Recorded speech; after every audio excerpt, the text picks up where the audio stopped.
Welcome to A Better Chance for Youth television show with your host, Monique Robinson, where we highlight, celebrate, and recognize students from all over the country who are doing great things in the classroom, community, and athletics. Every student deserves an opportunity for hope and a future. So let's celebrate our students, the next generation of teachers, engineers, entrepreneurs, and future leaders. Join us on another incredible segment of A Better Chance for Youth show with your host, Monique Robinson. Well, hello. We have truly been on a journey this season. Last week, we were amazed by our wonderful youth cook who made cookies, and he's an entrepreneur. And we also have been blessed to have several amazing scholars. Actually, I'd like to give a shout out to Isis. She will be graduating soon from Spelman College, and she is doing amazing things. And today, we coming from a parent aspect today. So from a parent aspect of the journey to college, but also because coming up is Mental Health Month. And yes, I have a psychology degree, but I do not have all the answers in terms of that. I'm more so education background. But today, we have an amazing guest. You know, we never really stay in our backyard too long. But this wonderful guest is from Cleveland, Ohio, I believe. Now, don't be surprised if she resembles a previous guest.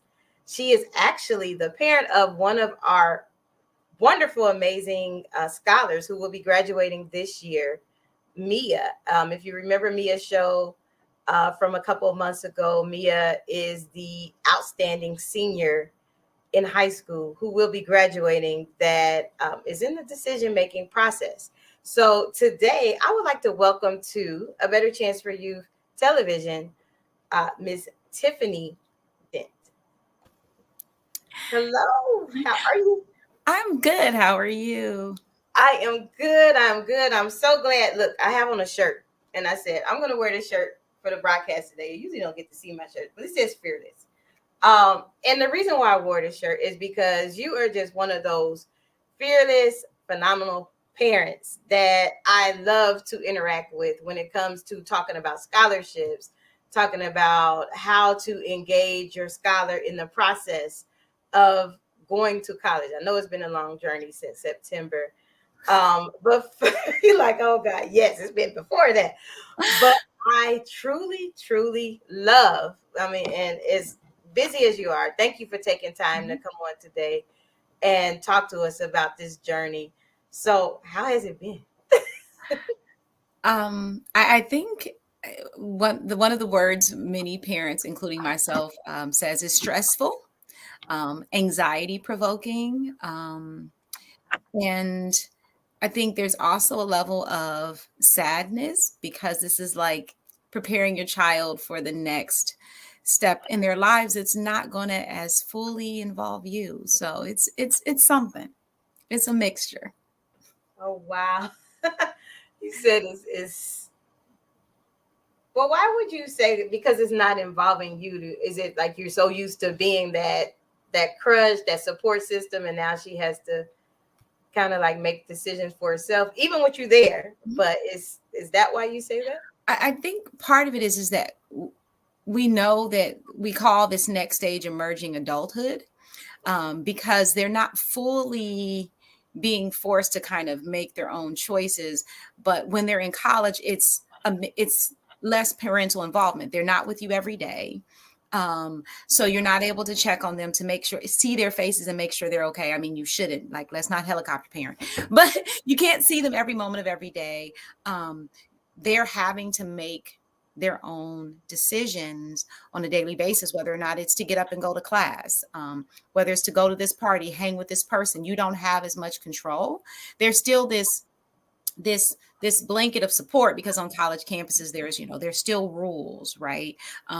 There are still things put in place, especially on our HBCU campuses, which my shirt says HBCUs are essential on HBCU campuses. But there is this support system that recognizes that we have to give them space to make decisions, but we're still here to help them a little bit. But our hands are not on them as much. And that's that next piece, is that you're leaving my house, right? You're leaving my roof, and you're going to, and just hoping that we've prepared you for this next step of your journey. So, wow. Well, as a HBCU advocate, a HBCU consultant that I am, and I'm not saying this because you're here. I think you pretty much know I'm a sharpshooter with stuff. I admire the way that you hold your daughter accountable. Like, you're like, look, you need to, this is your tracker. You need to get this. Now, how would you say that has helped you with this process? I think it's kept us both on track. Because this process is overwhelming. Trying to keep track of universities that you've been accepted to, what they're offering you, trying to make sure that you're meeting scholarship deadlines, and doing all the pieces of those scholarships can be a lot.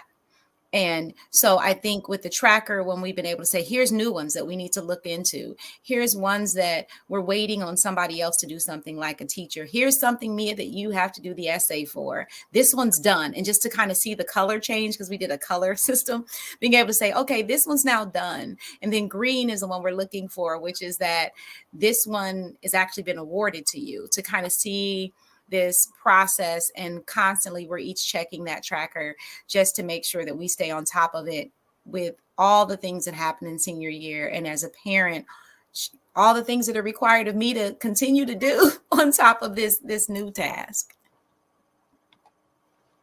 Wow. And I know it's a really hard task. I do know that. But even with the profession that you have, because I'm like, guys, don't sleep on her. This is Dr. Dent. This is not like, this is not just somebody that just stays at home and this is what she can do. You have a very tight schedule. Like, I think I joke with you, but you say the same joke back to me. Like, when do you sleep? Like, how are you able to balance your family, your job, your getting Mia on these tours? I mean, that gave me so much life to see pictures of you owning it and taking your child on college tours. It's like, if they're not going to do it for the school, I'm going to do it myself. And I think I shared some of those pictures. Like, she was my child. I'm like, look, this is what parents are doing spring break. So how do you balance that? I think the thing is that the meaning of balance has had to change, and how I've defined that. Because there are some things that are taking a less of a priority in these months of scholarship. So one of them is, vacation was not family vacation. It was college visitation. That instead of maybe watching TV and staying up to date on those things, which have been relaxing for me, I'm now on a computer working with her on scholarships. And I just think this understanding that over the past several months, we don't have a balance anymore. College applications, college scholarships have taken a priority. And some of the things that I am used to doing, I either had to give up sleep, or I had to say, these things now have to wait. And part of that was wanting my child to understand that no matter what all of these things that are on my plate, being your parent and helping you to get where you want to be takes priority. So these other activities that I normally would do, I've stepped off of committees. I've told people I can't present for you this time because, I have to focus on my child and being able to make sure that she has everything she needs to be successful in her next step. And so I'm excited about that, because then it's like, I get to go back to doing some stuff for myself. But I think how I define balance has had to change. And she's become more of a priority over these last several months. I see.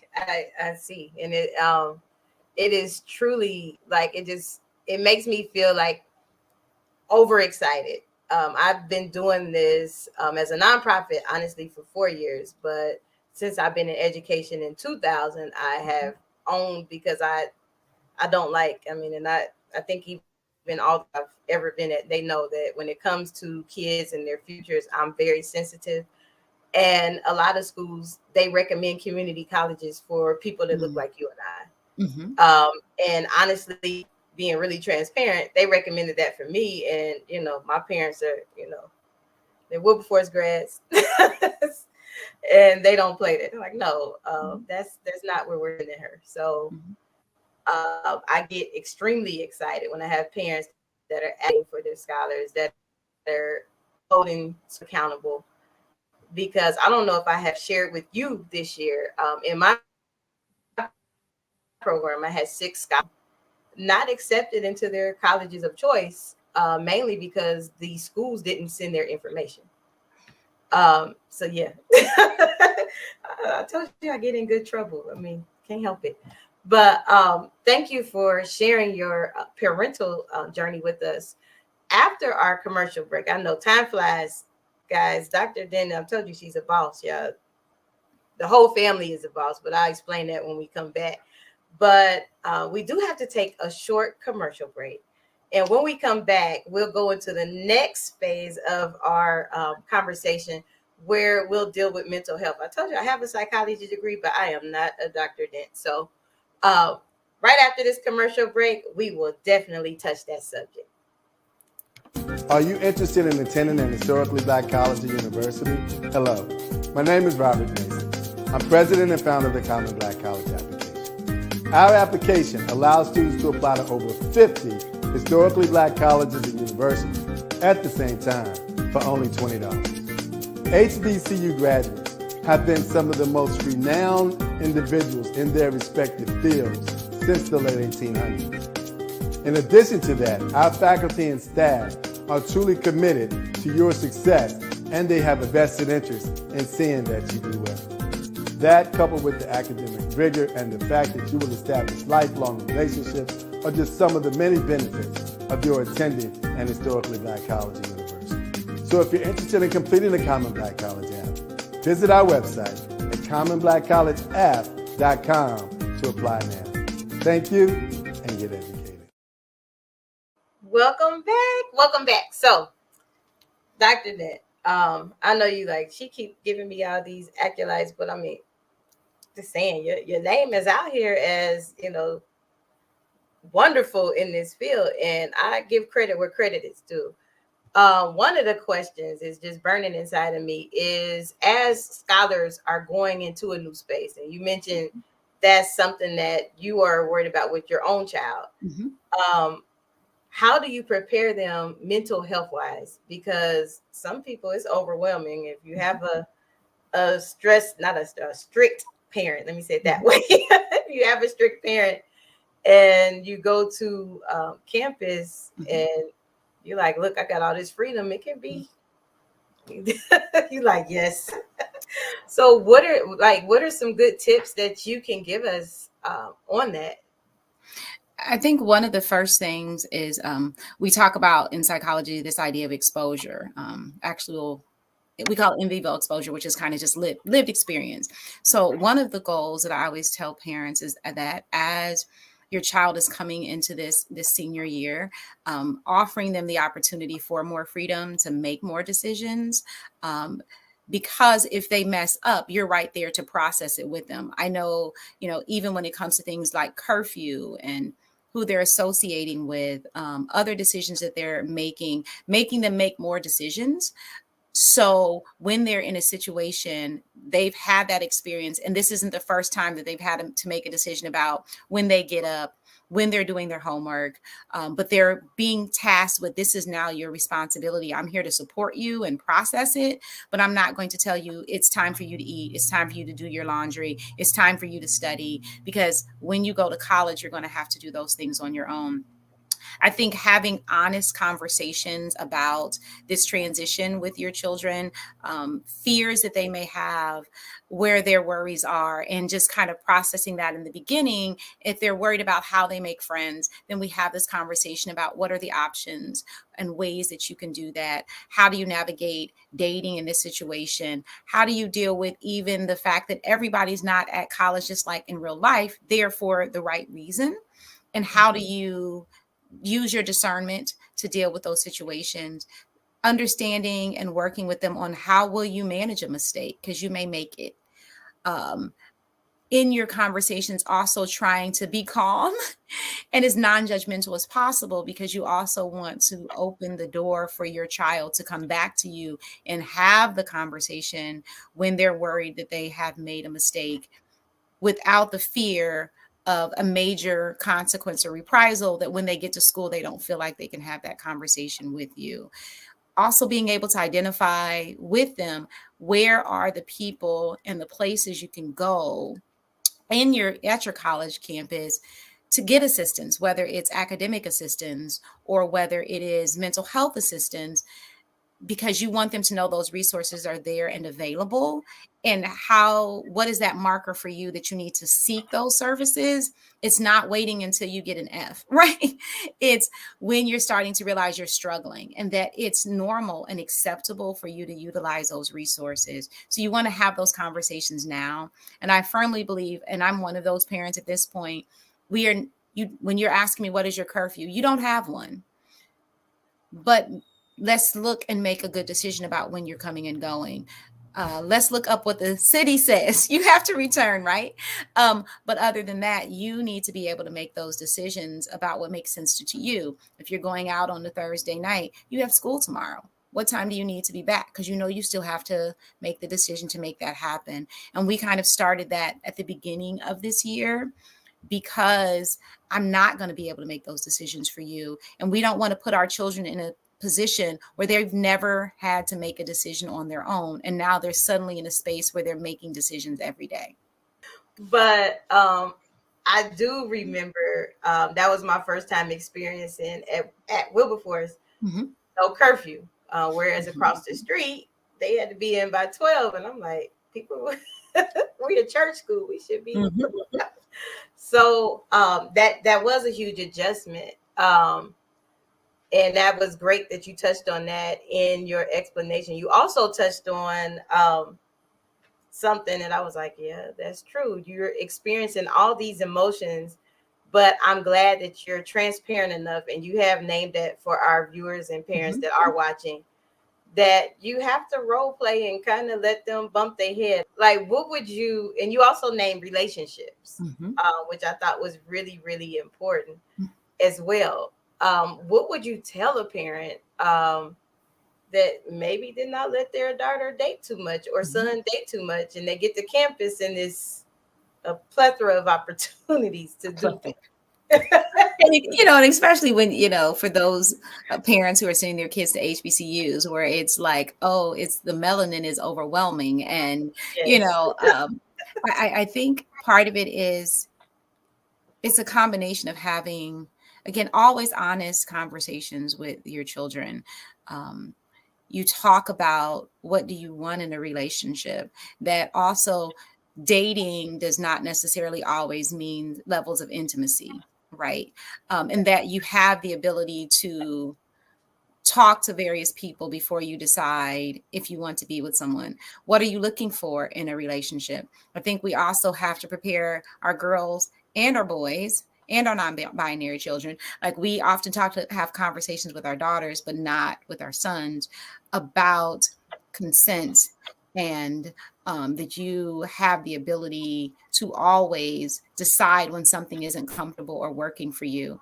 And that every person who is coming for you is not necessarily coming because they want to be with you. And what are the signs and what are the things that you need to know to make sure that you can do the most that you can to not be victimized, because we know victimization is not on the person who does it, who's actually victimized. It's on the person who makes those poor choices and puts their needs and wants above the other person.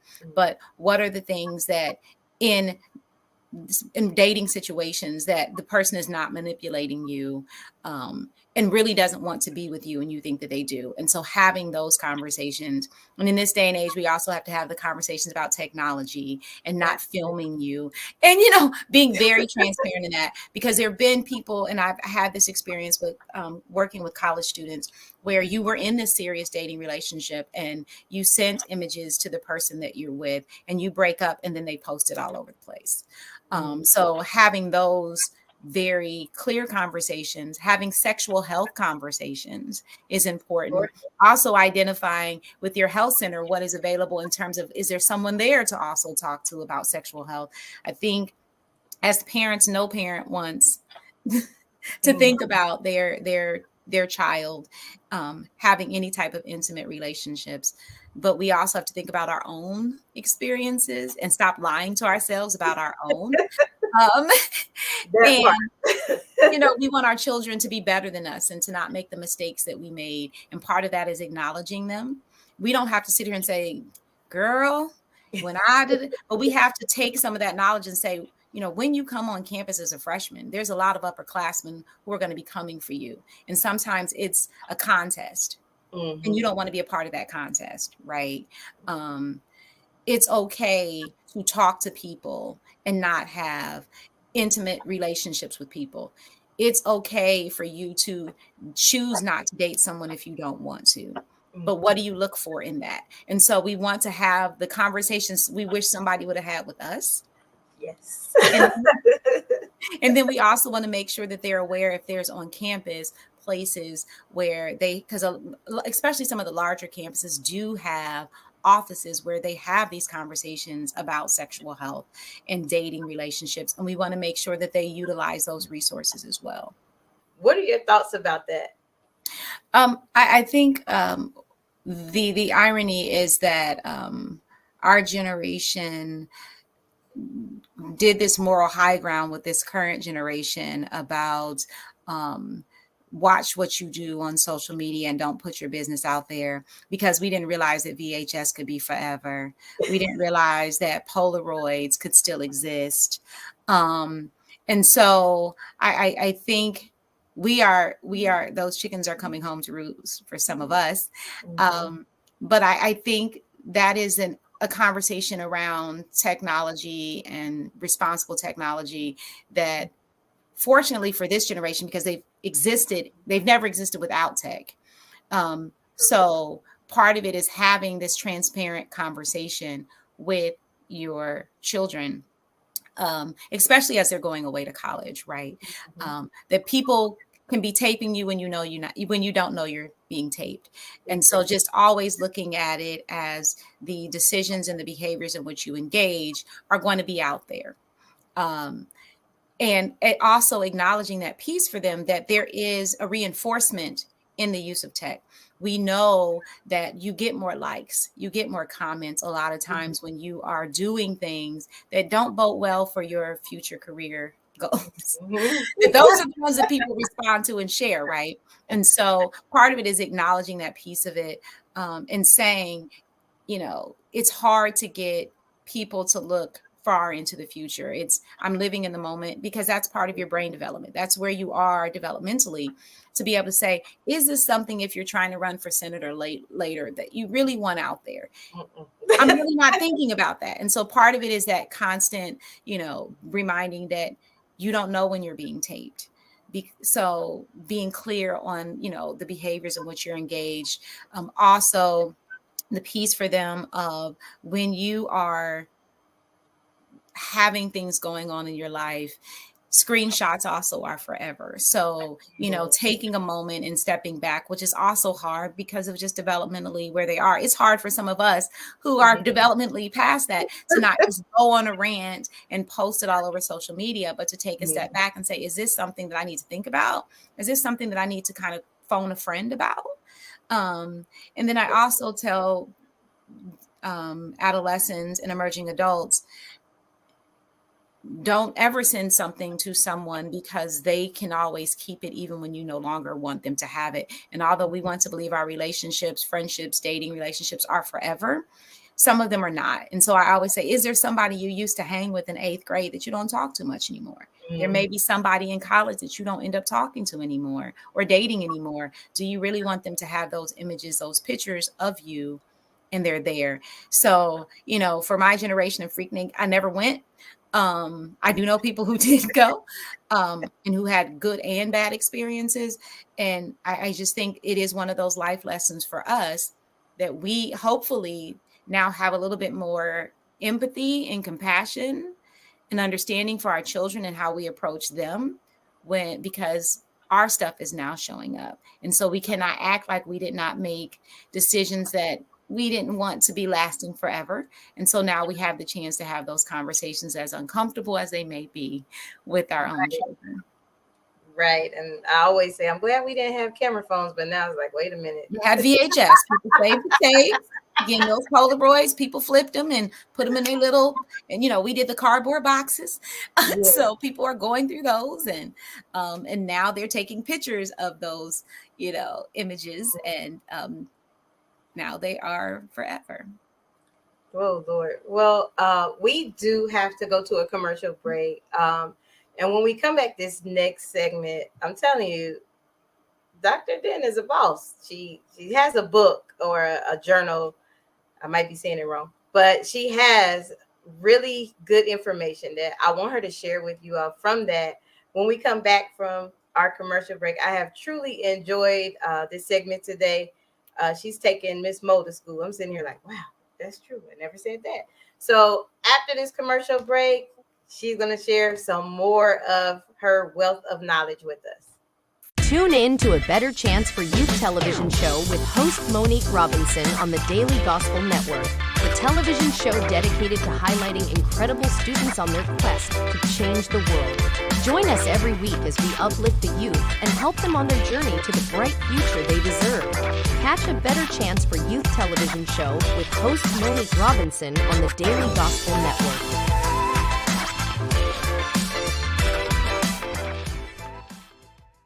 Looking for inspiration, motivation, and the good news of Jesus Christ? Look no further. The Daily Gospel Network has what you need. With more than 300 ministries from all over the country broadcasting every week, you're sure to get your dose of spirit-filled encouragement from the great programs on the Daily Gospel Network. Catch the Daily Gospel Network on Roku, Amazon Fire, Apple TV, all mobile devices, and the internet. Decision day. You're like, how do you sit so calm? Like, I have like 30 kids. I'm waiting on them to say, hey, this is where I committed to. But it's always an exciting time once the graduation is over, the commitment is signed, and then you get a slew of scholarships, and then you get your sleep back.